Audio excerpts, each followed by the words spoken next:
সহিংস পরিস্থিতি সৃষ্টি করে আন্দোলন বন্ধ করা যাবে না।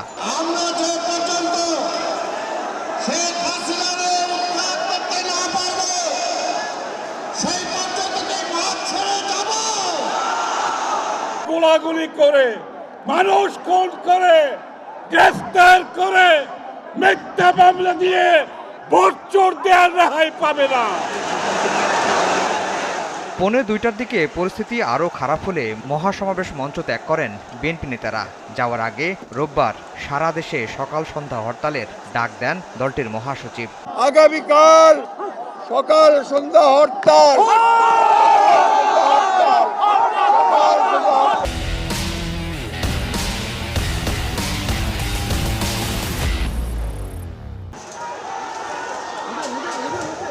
প্রায় 2 ঘন্টা দফায় দফায় পুলিশ বিএনপি নেতাকর্মীদের সংঘর্ষ হয়। পুলিশকে লক্ষ্য করে ইটপাটকেল নিক্ষেপ করে বিএনপির কর্মীরা।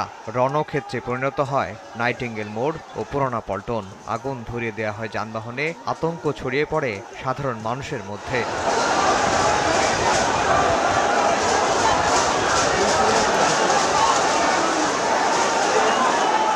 কাকরাইলে শুরু হওয়া সংঘর্ষের আজ বেলা 2টার দিকে বিএনপির মহাসমাবেশে লাগে। উত্তেজিত হয়ে পড়েন বিএনপির নেতাকর্মীরা।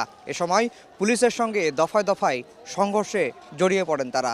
এর এক পর্যায়ে পুলিশ মুহুর্মুহু টিয়ার শেল, সাউন্ড গ্রেনেড ছুড়ে বিএনপি নেতাকর্মীদের পল্টন ছাড়া করে।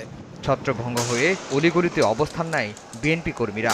সেখান থেকে পুলিশকে লক্ষ্য করে ইটপাটকেল নিক্ষেপ করে তারা। আফজাল হোসেন, সময় সংবাদ, ঢাকা।